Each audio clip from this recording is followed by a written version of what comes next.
दोस्तों आप सोचें कि अगर आपके सामने से पुलिस सर्कल इंस्पेक्टर की गाड़ी जा रही है और अगर आप उसे सलाम नहीं करते तो आपको 1 घंटे तक पुलिस स्टेशन में बंद करके मारा जाएगा, तब आपको कैसा लगेगा। जी हाँ, एक ऐसी ही वारदात पेश आई शहर हैदराबाद के फलकनुमा पुलिस स्टेशन लिमिट्स में, जहां पर सैयद हुसैन नामी एक नौजवान को कांस्टेबल भारत ने सिर्फ और सिर्फ सर्कल इंस्पेक्टर की गाड़ी जाते वक्त खड़े ना होकर सलाम न करने के जुर्म में पीएस में ले जाकर 1 घंटा मारपीट की। आइए देखते हैं रिपोर्ट। आदाब नाजरीन, यह खबर है शहर हैदराबाद के पुराने शहर फलकनुमा पुलिस स्टेशन से, जहां पर एक नौजवान को पुलिस सर्कल इंस्पेक्टर को सलाम न करने के जुर्म में मारपीट कर दी गई। जी हाँ दोस्तों, ये बताया जा रहा है कि सैयद हुसैन नामी नौजवान जो मदीना कॉलोनी के रहने वाले हैं, पुराने शहर हैदराबाद के, वो अपने दोस्त के साथ फलकनुमा पीएस जाते हैं कुछ काम के सिलसिले में, और बाहर पार्किंग एरिया में पीएस के बाहर अपने दोस्त का इंतज़ार कर रहे होते हैं, बैठे हुए होते हैं एक मकाम पर। जिसके बाद बताया जाता है कि हुसैन की तबीयत नासाज रहती है और वो अपने सर को झुका करके बैठे हुए रहते हैं, और फिर वहाँ से अंदर से एक गाड़ी निकलती है, और जब वो गाड़ी निकल के जाती है उसके बाद उसके पीछे से एक पुलिस का कांस्टेबल आता है जिसका नाम भारत है। वो आता है और कहता है कि साहब की गाड़ी गई और तू खड़ा क्यों नहीं हुआ। इसने कहा कि मैंने देखा नहीं, अगर मैं देख लेता तो शायद मैं खड़ा हो जाता। उसके बाद उस शख्स का नाम पूछा जाता है, और जैसे ही ये शख्स अपना नाम सैयद हुसैन बताता है, हुसैन बयान करते हैं कि उसे पुलिस स्टेशन के अंदर ले जा कर के 1 घंटे तक मारपीट की गई। जुर्म क्या था? एक सर्कल इंस्पेक्टर को सलाम ना करना। मेरा सवाल ये है कि कानून की किस किताब में लिखा हुआ है कि पुलिस ऑफिसर अगर सामने से जाए तो उसे उठकर खड़े होकर के सलाम किया जाए? अगर ये हकीकत है तो ये किस हद तक ये गिर सकता है, आप सोचिए। पुलिस जहां पर फ्रेंडली पुलिस के लिए मानी जाती है तेलंगाना पुलिस, वहीं पर अगर पुलिस को सलाम न करने के लिए एक आम आदमी को, एक सिविलियन को इस तरह मारपीट की गई, तो अगर जो शख्स बदतमीजी करेगा उसके साथ ये लोग क्या हासिल करेंगे? क्या उसे इनकाउंटर कर दिया जाएगा? ये सवाल उठाना बहुत ज़रूरी है। AIMIM MLA अहमद पाशा खादरी को इस बात की तल्ला मिली। हुसैन बयान करते हैं उसके बाद कि मैं रात भर तड़पता रहा, 1 घंटा 2 घंटे तक मुझे PS में बिठाया गया, और फिर जब मैं अपने घर वापस गया, अपने घर में मैं रात भर तड़पता रहा। उसके बाद दूसरे दिन सुबह यानी कि 8 अक्टूबर की सुबह जुमे के दिन मैं अहमद पाशा खादरी को मैंने कॉल किया, और फिर मैंने कंप्लेन दर्ज करने के सिलसिले में कार्रवाई आगे बढ़ाई। उस्मानिया दवाखाना पहुंचा, वहाँ पर MLC नहीं किया जा रहा था। फिर कुल हिंद मजलिस इत्तेहादुल मुस्लिमीन के MLA जनाब अहमद पाशा कादरी साहब जब इसमें आते हैं, वो ख़ुद उस्मानिया दवाखाने में रुकते हैं और तकरीबन 4-4.5 घंटे तक इसकी MLC करवाते हैं। MLC करवाने के बाद हुसैन को DCP ऑफिस ले जाते हैं और DCP से मुतालबा करते हैं कि जो नौजवान जिसका नाम पुलिस कांस्टेबल जो है जिसका नाम भारत बताया जा रहा है, उसे फौरी तौर पर सस्पेंड किया जाए। ये पुराने शहर के हालात को ख़राब करना चाहता है, फ़िरक़ेवारियत इसके जहन में भरी हुई है।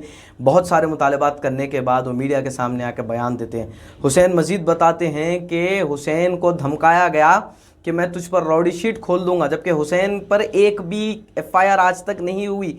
वो एक सीधे साधे सिविलियन हैं और अब सादगी के साथ अपनी ज़िंदगी गुजारते हैं। दोस्तों फिर इसके बाद भी हुसैन को मारपीट कर रहा वो नौजवान जिसका नाम भारत है, पुलिस का जो कांस्टेबल है, एक नेहरू SI है जिनका नाम नेहरू है, वो बीच बचाव करने के लिए आते हैं। तो हुसैन का बताना है कि वो जो कांस्टेबल है वो SI की भी नहीं सुनता, अपने सीनियर्स की भी नहीं सुनता, और फिर बदतमीज़ी करने लगता है, बदसलूकी करता है, मारपीट करते रहता है। आज बहरहाल ये केस दर्ज कर लिया गया। दोस्तों आप सोचिए कि पुलिस को बताया जाता है पब्लिक सर्वेंट, और पब्लिक सर्वेंट होने के बाद अगर कौम के साथ, अगर एक सिविलियन के साथ इस तरह पुलिस का रवैया रहेगा तो हम कहाँ जाएंगे? इस तरह के वाक़यात हम सिर्फ़ और सिर्फ उत्तर प्रदेश, मध्य प्रदेश और दूसरे स्टेट्स में देखते थे, लेकिन अगर इस तरह के वाक़यात आपके अपने तेलंगाना में होंगे तो ये अच्छी बात नहीं है। यहाँ के सिविलियंस की ज़िंदगियाँ बहुत ज़्यादा मायने रखती हैं, और पुलिस के आला अहदेदारों को चाहिए कि ऐसों के ख़िलाफ़ कार्रवाई करे, इन्वेस्टिगेशन करे, जो भी इसमें कसूरवार साबित होते हैं उनके ख़िलाफ़ सख्त से सख्त कार्रवाई करे। और अगर ये पुलिस कांस्टेबल अगर इसमें इन्वॉल्व है और अगर हुसैन का सारा बयान सच्चा है, MLC की रिपोर्ट सामने रखी हुई है, उसको देखते हुए इस नौजवान के साथ इंसाफ किया जाना चाहिए। हम अहमद पाशा कादरी साहब को सलाम पेश करते हैं कि जिन्होंने अवामी खिदमात के लिए आगे बढ़ते हुए अपना वक्त दिया और DCP की ऑफ़िस तक गए। आइए देखते हैं आगे की ये तफसीलात। रहमतुल्लाहि बरकातहू। मेरा नाम सैयद हुसैन है। मैं मदीना कॉलोनी में रहता हूँ, फलकनुमा मदीना कॉलोनी में। मैं कल जैसे फलकनुमा PS के बाहर बैठे हुआ था, मैं एक हमारे दोस्त के संगत गया था, उन्होंने PS में कुछ काम के लिए गए थे। मैं बाहर वेट कर रहा था पार्किंग में, तो सर्कल साहब की गाड़ी गई मेरे सामने से, मेरे सर में दर्द दे रहा था, मैं नहीं देखा गाड़ी गई सो सर्कल साहब की। अगर देखता हूँ तो उठ जाता था मैं, लेकिन मैं नहीं देखा कि गाड़ी गई सो सामने से। तो एक पीछे से भरत बोल के जैसो कांस्टेबल है, उन्होंने आया कि जैसो क्या वारे साहब की गाड़ी गई, उठ के ठहरना नहीं मालूम, सलूट करना नहीं मालूम, क्या बोले।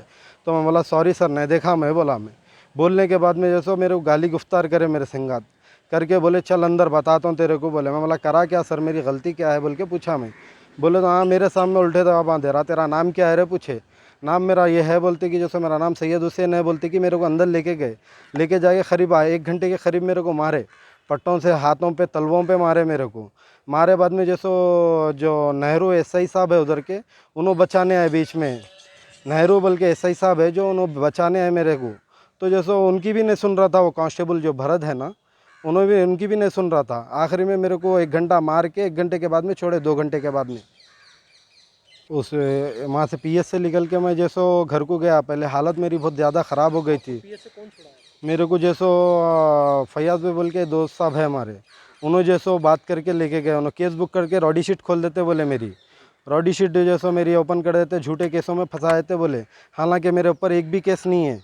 तो फिर मैं सुबह में जैसो सो गया था, मेरी तबीयत ज़्यादा ख़राब हो गई थी। फिर मैं सुबह में उठ के जैसो एमएलए साहब को करा, पाशा खादरी साहब को कॉल करा, मैं कॉल करा तो असेंबली में थे, उन्होंने बिजी थे। फिर जैसो उन्होंने उस्मानिया को जाओ बोले, उस्मानिया हो गए तो जैसो एमएलसी पेपर लेके आओ बोले। तो जैसो फिर मैं पाशा खादरी साहब को कॉल करा तो पाशा खादरी साहब खुद जैसो उस्मानिया हॉस्पिटल को आए, आके 4 घंटे मेरे संगा ट्रीटमेंट मेरा पूरा हुए तक उन्होंने साथ में ही थे। फिर डीसीपी ऑफिस चत्ता बाज़ार को आए, आके जैसो डीसीपी साहब से बात करे, पाशा खादरी साहब, बहुत बहुत उनका शुक्रिया अदा करता हूँ मैं, जो पाशा खादरी साहब जैसो आए, रिस्पांस दिए, रिस्पांस दे के जैसो उसको सस्पेंड करना बोल के जैसो मुताबिला करे। मदीना कॉलोनी वट्टेपल्ली के साकिन जनाब सैयद हसन साहब, जो किसी काम से कल निकले थे 5 बजे, फलकनुमा पीएस के बाहर के हिस्से में मोटरसाइकिल पे बैठे थे, सर में दर्द हो रहा था। तो अचानक अंदर से एक कार निकली, पुलिस स्टेशन की, चले गई। उसके पीछे एक जवान भाग के आके इनको बोला कि हमारे सर्कल साहब गए, उठ के खड़े रहना नहीं, सैल्यूट नहीं मारना, ऐसा ऐसा बोल के इनके साथ बदकलामी किया। उसके बाद इनको ज़बरदस्ती नाके में ले आके बेतहाशा दरिंदगी के साथ इनको मारपीट करा, और काफ़ी तबीयत ख़राब है, इनके से चलने के काबिल नहीं है। अब सुबह से ये लोग फ़ोन कर रहे थे, असेंबली में था, दवाखाने में मेडिकल करा बोला, दवाखाने में गए तो वहाँ भी पुलिस वाले बैठे, पुलिस से लिखा के लाओ बोले। पुलिस वाले मार के कैसा लिख के देते, एमएलसी करो बोल के। फिर दवाखाने में जाके ड्राइवर के स्टाफ पे को बातें करा, बोला तुम लोग पुलिस से पैसे खा लेके बैठे क्या। तो जाके गड़बड़ करने के बाद वहाँ का मेडिकल स्टाफ आ रहे बोले, सब आगे आके पूरा मेडिकल कराए, चेकअप कराए, इनका एक्सरे लिए, स्कैनिंग लिए, पूरे टेस्ट करे, 4.5 घंटे बैठ के पूरी रिपोर्ट बना के अब डीसीपी साउजन को ला के कंप्लेंट दिए।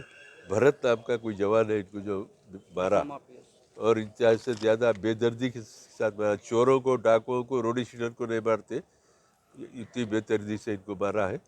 तब डीसीपी साहब से मुतालबा करेंगे इसको फौरी सस्पेंड करिए। पुलिस डिपार्टमेंट में ऐसे बदनुमा ऑफिसर रहना नहीं, पुलिस डिपार्टमेंट का नाम बदनाम करना नहीं, लेकिन फिल वक्त तो इनको फौरी सस्पेंड कीजिए और इनके ऊपर एक्शन लीजिए, इनके ऊपर एफआईआर करिए। पुलिस के लोगों का काम है एफआईआर करना, खाली सस्पेंड करने से इनकी सज़ा नहीं होती, इनके ऊपर केस दर्ज करना चाहिए, वरना ये लोग को भी राइट से कोर्ट से जाके ये मेडिकल रिपोर्ट पे उनके खिलाफ केस कर सकते। मेरा तवक्को करेंगे पुलिस बच्चे के साथ इंसाफ करेगी, और ऐसे फ़िरका परस्त पुलिस वाले जो यहाँ के हालात ख़राब करना चाह रहे हैं, जुल्म करना चाह रहे हैं आवाम के ऊपर, उनका सदेबाब होना, उनको रोकने के लिए ज़रूरी है कि पुलिस सख्त इक़दाम करे। शुक्रिया।